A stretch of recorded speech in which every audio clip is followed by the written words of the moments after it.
Have you ever experienced a moment that made you feel goosebumps, wondering if what happened was real or just an illusion? In this video, we share with you a real, terrifying story from our world. One that might make you look at things in a completely different way.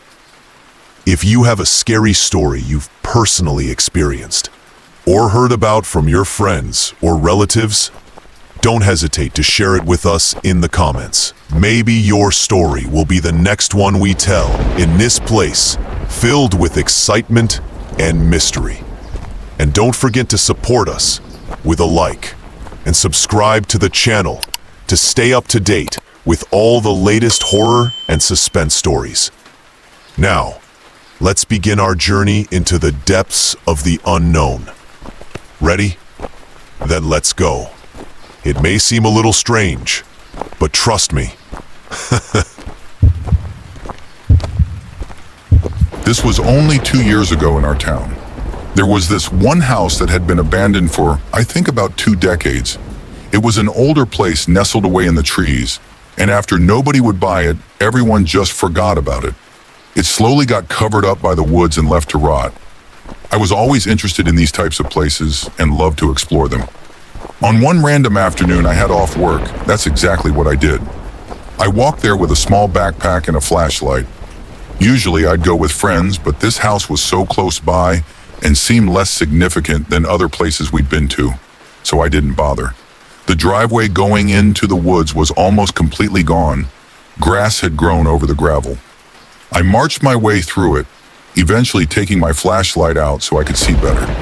The house was deeper into the woods than I'd remembered. I felt like I walked for 5 or 6 minutes before getting there. It was an old wooden home, built before garages were even a thing, I guess. It kind of looked like a large 2-story cabin. I walked up to one of the front windows, which was broken, and leaned my head through it. I listened to the inside for 30 seconds to make sure I was alone. Then after hearing nothing, I went to the front door.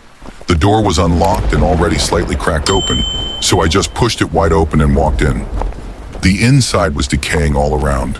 Disturbingly, there was still stuff in here from whoever owned it all those years ago. The living room had an old sofa, all torn up and dusty, and there were several picture frames that had fallen off the walls and shattered. I walked through the first floor, looking at all the left-behind things, curious about what I'd find out about this place. The floor was small, though. After just a minute or two, I went upstairs to the second floor. The stairs were creaky and shaky. I'm surprised they hadn't caved in already. The second floor had a hallway with 2 rooms. One of the doors was open and the other was closed. I looked into the open one.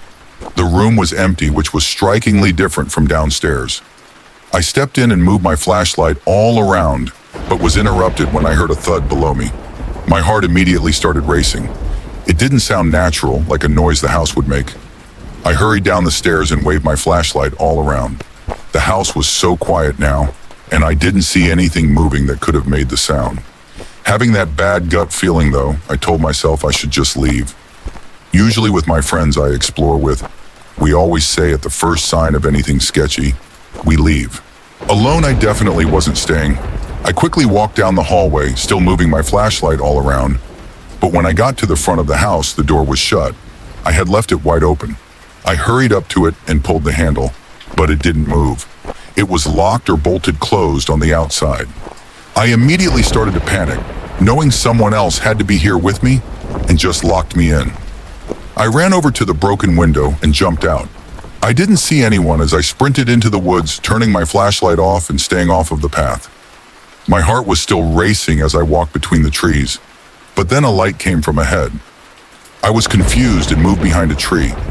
It was a red and blue light flickering at the end of the driveway. There were 2 cop cars cutting through the thick grass and driving toward the abandoned house. They passed by me, rushing to the front of the home as I remained hidden.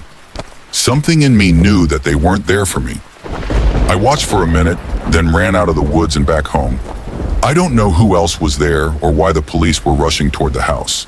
I tried to find out more information on it in the coming weeks, but never found anything released to the public. Whatever was going on in there, or whoever was in there, must have been pretty bad. I'm lucky to be here right now.